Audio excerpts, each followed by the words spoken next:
Olá a todos, boa tarde, prazer estar em mais uma Campus Party, que evento incrível, fantástico. Deixa eu já tomar minha água, pegar minha canequinha do evento. A caneca que eu consegui adquirir no evento de 2018, então eu já estou um bom tempinho já curtindo e acompanhando a Campus Party. Então eu desejo para vocês aí um bom fim de evento para todos. Agora eu vou fechar minha câmera e vou começar minha palestra. Então aproveitem e fiquem abertos aí para as perguntas no final.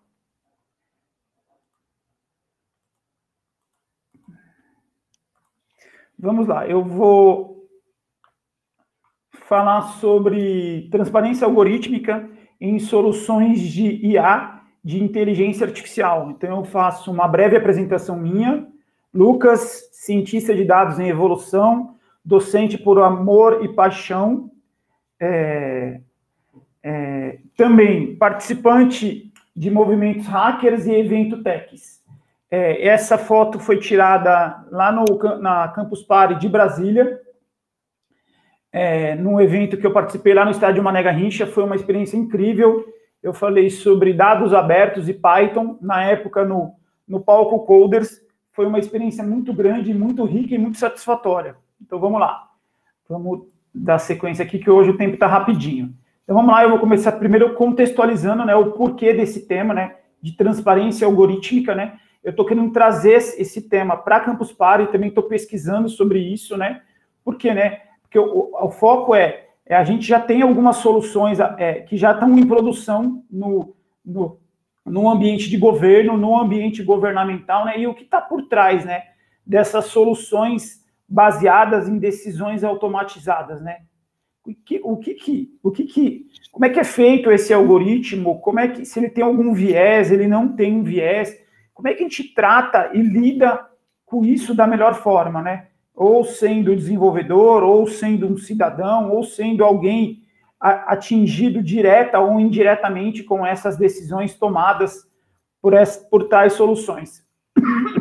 O foco da minha pesquisa e o foco também da minha apresentação de hoje é o segmento jurídico brasileiro, tá bom? Eu vou trazer estou trazendo esse contexto nesse primeiro momento, depois eu vou trazer alguns conceitos, alguns cenários, algumas coisas em relação ao que está acontecendo no Brasil, e eu finalizo a palestra, a apresentação, com algumas dicas.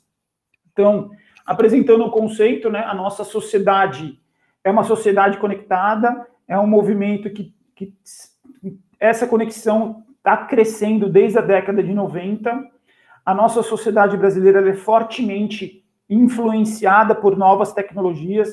Então, a gente adora testar, a gente adora baixar o aplicativo, a gente adora interagir e melhorar, né, e sinalizar para quem segue o aplicativo ou para as marcas que queiram publicar no aplicativo o que fazer ou o que não fazer.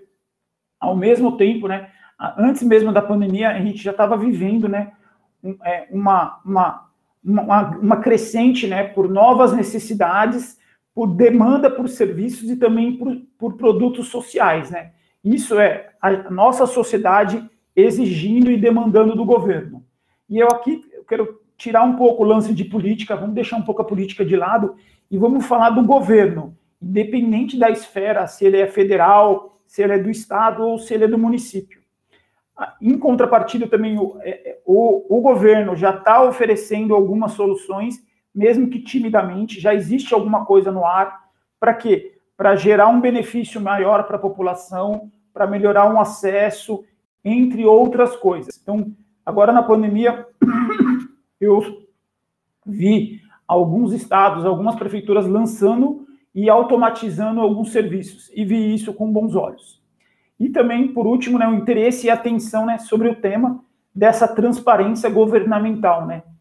Ser um governo transparente, além de obrigação, é algo que dá uma amplitude maior, né, o que está sendo feito, né, em cima, não somente das decisões automatizadas, mas hoje com foco nessas soluções. Vou falar rapidamente para vocês o que é algoritmo. Algoritmo é o termo que pode ser entendido como uma sequência de raciocínios, instruções ou operações para alcançar um objetivo final, sendo que os passos devam ser finitos e operados sistematicamente. Existem outras definições de algoritmo, mas eu gosto dessa, que é ser bem simples, e ela é fácil de a gente entender e sair também do ambiente tecnológico para ir para o nosso ambiente no nosso dia a dia. Vou falar rapidamente o conceito de inteligência artificial, que é algo que muita gente acha que é um conceito novo, que é uma prática nova. Não, a inteligência artificial ela já está sendo estudada, já tem gente pensando nela desde a década de 50, só que coisa de uns 5, 10 anos para cá, que ela ganhou uma novidade maior, ela ganhou uma relevância maior. Então, a inteligência artificial ela pode ser entendida como um conceito que pertence à computação e consiste na capacidade que máquinas possam interpretar dados externos, aprender a partir dessa interpretação e utilizar esse aprendizado para resolver tarefas específicas e atingir objetivos determinados. Também, esse é o único e correto, a única e correta definição de inteligência artificial? Muito pelo contrário. Existem muitas outras, e talvez outras até que divirjam dessa que eu citei para vocês. Em outras palavras, a inteligência artificial busca fazer com que as máquinas pensem como seres humanos, ou seja, possam analisar, raciocinar, aprender e decidir de maneira lógica e racional. Agora, vamos entrar no conceito-chave da nossa apresentação, né? Que seria a transparência algorítmica, né? Que pode ser compreendida como a disponibilidade de informações que permite aos atores externos monitorar o desempenho na perspectiva da participação dos cidadãos, vocês, as pessoas que estão ao seu redor, a sua família, os seus amigos e a todo mundo que está assistindo hoje e também nos outros dias a Campus Party, no processo e, consequentemente, a sua capacidade de avaliar as ações das autoridades. A transparência de algoritmos possui diversas visões e formas de lidar, desde quem está por trás desse desenvolvimento dessa solução, se é uma empresa, se é uma consultoria, foi um órgão interno que desenvolveu aquela solução ou não, e também até o entendimento das instruções e operações feitas e até o conhecimento e a interpretação do próprio código. Então, tem muita coisa por trás dessa transparência de algoritmo que a gente tem que se preocupar e tem que lidar com isso. E, de alguma forma, começar a questionar os órgãos públicos, questionar quem executa esses algoritmos. Então, para muitos de vocês, isso pode parecer ser um tema novo, mas isso hoje, no Brasil, a última contagem que eu tenho, e essa contagem já deve ter sido alterada, existem mais de 70 soluções envolvendo inteligência artificial, envolvendo soluções automatizadas em operação no segmento jurídico no Brasil. Então, a gente está falando de soluções super potentes, super parrudas e até outras soluções super simples, sei lá, e que talvez não possam causar tanto impacto assim. É isso mesmo, pensem, lembrem, impacto, que isso pode acontecer conosco, com pessoas próximas a nós, e como é que a gente lida com isso? Como é que a gente questiona isso? Essa que é a ideia. Esse tema é um tema para a gente ter a consciência e começar a pensar e questionar a si próprio e também outras pessoas e os órgãos envolvidos, órgãos competentes envolvidos. Vou trazer o cenário de alguns países, começar pelos Estados Unidos, né? Lá em 2014, a Suprema Corte do Estado do Wisconsin acabou recebendo um questionamento, né, do resultado de um julgamento de um réu chamado Eric Lomes, e a equipe de advogados dele perguntou, né, por que ele acho que foi fazer um julgamento, ou ele fez uma apelação, né, para ele ter acesso a uma sentença diferente, alguma coisa do tipo, e aí eles descobriram, ele não teve esse pedido dele foi negado, e aí a equipe de advogados descobriu que por trás daquela sentença final, o juiz tinha se baseado em um aplicativo chamado Compass, e aí eles foram atrás desse aplicativo chamado Compass e descobriram que ele tinha um viés discriminatório incrível no seu desenvolvimento e no seu resultado final. Então, por ele ser negro, ele acabou tendo o seu pedido negado. Então, isso teve um rebuliço enorme, foram descobrir que diversos estados utilizavam esse Compass para auxiliar o juiz ou a corte naquele resultado. E aí houve uma confusão enorme. Então, desde então, né, os Estados Unidos começou a olhar e o mundo inteiro também começou a prestar atenção nisso. Espera aí. Então, a gente tem um algoritmo está decidindo sobre se uma pessoa pode ter uma liberdade condicional ou ficar menos tempo preso, e esse algoritmo tem um viés. Como é que isso funciona, né? Como é que a gente lida com tudo isso? Então, desde então, está todo mundo se preocupando em relação a isso. Agora eu trago o cenário da Nova Zelândia. Então, tudo isso que eu estou falando para vocês aconteceu muito de 2013, 2014 para cá. Então, ainda é um assunto novo para muita gente. Para quem é da área de tecnologia, para quem é da área de direito, para quem se interessa por isso, para quem é contra injustiças, e entre outras coisas. Na Nova Zelândia, em julho de 2020, eles publicaram a carta de algoritmo assinada por 21 órgãos do país, com o intuito, né, de fornecer confiança aos cidadãos e garantir transparência quanto ao uso de dados pelas entidades públicas. E essa carta possui regras para as melhores práticas do uso da inteligência artificial pelo setor público. Olha que interessante, olha que bacana. Então, a gente está falando isso de 2020. Gente, foi semana passada isso. Quer dizer, coisa de um ano.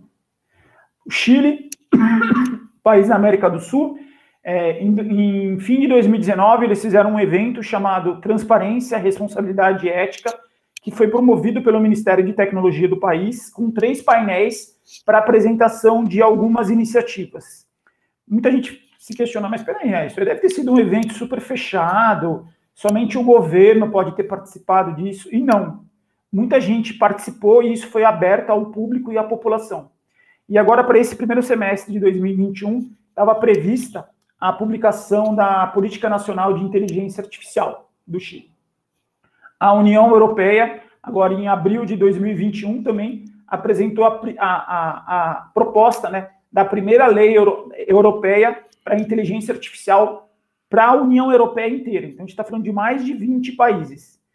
Fazer para um país já não deve ser tão simples. Imagina para fazer para mais de 20.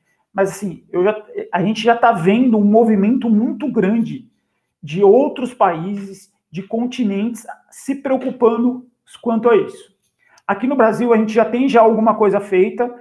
Ainda a gente não dá para a gente se orgulhar em relação a isso, mas já tem alguns movimentos e alguma coisa já está acontecendo. Eu cito do Conselho Nacional de Justiça a resolução 331 e a 332, ambas de agosto de 2020. Eu também cito o 5º Plano de Ação do Governo Aberto do Brasil, que foi uma iniciativa da CGU, em janeiro de 2021, e também cito a Estratégia Brasileira de Inteligência Artificial, que foi uma portaria agora de abril de 2021. Então, mais uma vez, gente, eu estou falando isso para vocês e tem coisas acontecendo. Isso que é incrível e fantástico. Então, vamos lá. Essa foi a primeira portaria. Aqui está o link para vocês acessarem. É isso mesmo. Vocês terão acesso ao PDF que eu estou apresentando para vocês. Espera só um instantinho que esse link e o QR Code está no último slide. Então, essa portaria de abril de 2021 foi um documento bem simples, não trouxe muita coisa, nem muita novidade para nós. Foi algo para instituir. Existe uma estratégia brasileira da inteligência artificial. Não disse muita coisa, não teve muito burburinho no mercado. Eu vi algumas pessoas que entendem e estudam um tema comentando, mas nada de novo. E agora, 13 de julho, eu estou falando há 11 dias atrás, soltaram uma segunda portaria que altera o anexo da primeira com alguns itens. Na verdade, ainda me decepcionou bastante. Eu acho que a gente tem muito ainda a crescer e a melhorar em relação a essa estratégia brasileira de IA. Tem muita coisa que o Ministério de Ciência, Tecnologia e Inovações tem para fazer. Então, eu cito alguns pontos dessa portaria. É um documento enorme, cerca de 35 folhas. Eu li e reli. Indico a vocês. Não é porque eu não gostei do conteúdo que eu não indico, mas é interessante. Leiam, porque inteligência artificial está cada vez mais, a gente está cada vez mais tendo contato com isso. Então, eu cito alguns pontos. eles citam um fundo nacional para usar usar valores desse fundo para empregar nessa estratégia brasileira de inteligência artificial, mas isso no documento não está escrito quando vai ser feito, ou quando e o que será feito também, eu senti falta disso. No documento cita-se sobre literacia digital, fala-se sobre eixos temáticos, eles citam 9 eixos, alguns transversais e outros verticais, e eles citam logo no comecinho do documento que a estratégia foi criada por uma consultoria, né? E aí a gente pergunta, que consultoria que foi essa? Quem fez isso? Essa consultoria tem experiência em estratégias para governos ou não? Essa consultoria fez só a estratégia e ela atuará no projeto ou não? Ou ela só fez uma parte? Porque a gente que trabalha com tecnologia ou trabalha com área de negócios, a gente já viu muita coisa por aí, né? Às vezes entra alguém para começar um projeto na nossa empresa e quem acaba conduzindo é uma segunda empresa e quem finaliza é uma terceira empresa. E a gente sabe muito bem quando acontece isso no mercado privado, em pequenas, médias e grandes empresas. O resultado final normalmente não é positivo. Mas vamos lá, vamos acompanhar, vamos continuar torcendo para quê? Porque isso nos afeta diretamente. Eu posso não ter gostado do conteúdo, eu posso torcer o nariz ou não concordar com muita coisa, mas eu quero que isso dê certo e que isso funcione e que traga bons benefícios para nós. Agora eu cito para vocês, daquelas mais de 70 soluções, eu cito 2. Uma é o Victor, é uma solução baseada em inteligência artificial, é uma solução que foi criada na gestão da ministra Carmen Lúcia, em 2018, ela, do Supremo Tribunal Federal, ela é executada em processos recursais, então a gente está falando de milhões de processos, eles criaram uma rotina, né, usando Python, usando TensorFlow, usando árvores de decisão, redes neurais. Opa, peraí, então tudo isso que você está falando que eles usaram nessa solução, eu já, pelo menos, já ouvi falar, em algum momento, sim, é isso mesmo. A segunda solução é do Tribunal de Justiça do Estado de Pernambuco, que é uma solução chamada ELIS, né, que o sistema foi desenvolvido por uma equipe interna lá do tribunal para acelerar a tramitação de processos. E olha que o resultado, reduziu para 15 dias o trabalho que 11 servidores levariam mais de um ano para concluir. Então, assim, e aqui no caso de tecnologia é citado Python, Java e Oracle. Olha quanta coisa que está sendo feito e de coisas que a gente já ouviu falar. Peraí, eu já ouvi falar em Java, eu já ouvi falar em Oracle, eu já ouvi falar em banco de dados, eu já ouvi falar em dataset. Então, olha que interessante. E a gente tem que se preocupar com isso. E aí eu trago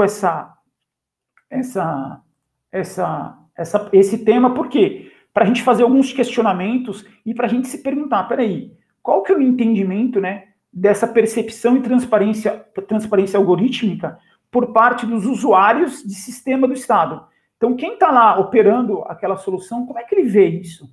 Ele se preocupa com isso ou não? E como é que esses mesmos lidam com esses algoritmos? Por quê? Porque se tiver algum viés, alguma coisa maldosa ou por trás daquela solução que a gente clica lá e executa em uma semana algo que demoraria 6 meses para executar, você fala, putz, incrível.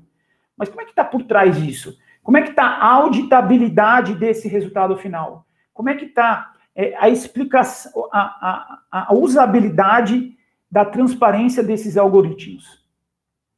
Como é que a gente consegue explicar também, né, que critérios de explicabilidade existem nessas soluções baseadas em IA? Então, são coisas para a gente se pensar e para a gente se questionar. E também, no segundo momento, questionar também o órgão público e também o governo que usa essa própria solução. Agora, já quase finalizando, eu sempre gosto de trazer algumas dicas para as pessoas continuarem a pensando sobre o tema. Eu trago aqui um documentário super famoso do Netflix chamado Coded Bias. Trago também 2 livros, um, Algoritmos para Viver, que é a ciência exata das decisões humanas. Trago também um outro livro, que esse livro, o título traduzido para o português foi chamado Armas de Destruição em Massa, que fala sobre como o Big Data, né, ele aumenta e detona escracha a democracia e a gente tem que tomar cuidado em relação a isso. Deixo aqui dicas de 2 pessoas que eu acompanho no Twitter e que estão pensando muito sobre isso. Um deles é o Tarcísio Silva, que ele é um pesquisador, também professor, ele posta muita coisa sobre isso, e também a segunda pessoa que eu recomendo é a Nina Della Hora, que também posta muito sobre ética em dados, sobre racismo algoritmo e entre outros temas. Agora, quase finalizando, eu deixo esse Twitter que eu vi esses dias, eu achei esse Twitter incrível. Então, mais uma vez, a Campus Party é uma prova, né, que a gente pode se renovar, a gente pode se conectar e aprender coisas novas. E sempre buscando em evoluir, se conectar e ajudar outras pessoas. E aqui eu deixo o meu obrigado do fundo do meu coração, deixo o link e o QR Code da minha palestra. Fiquem à vontade para terem acesso ao mesmo e deixo aí alguns minutinhos aí para algumas perguntas que vierem a acontecer aí sobre o tema. Eu estou super aberto, eu gosto de conversar sobre o assunto, gosto de falar, gosto de aprender, gosto de conhecer, de ter contato com pessoas também que começaram há pouco tempo a se preocupar com isso, porque nós, como cidadãos, parte da sociedade, a gente está nesse meio, né?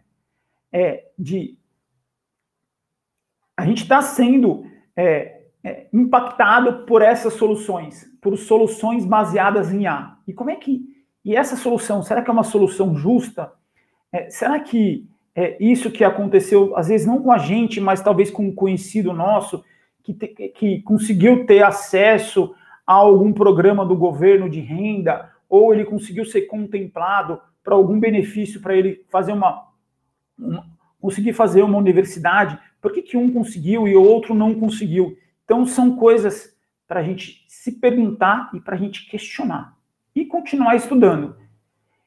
Por quê? Porque isso nos impacta muito. Você pode falar, não, mas, sei lá, esse assunto não é tão aderente a mim. É assim. A você e também aos seus pares. Gente, mais alguma pergunta? Já de antemão eu deixo o meu obrigado à Campus Party por ter dado espaço para mim, ter trazido um tema tão relevante. Obrigado a todos.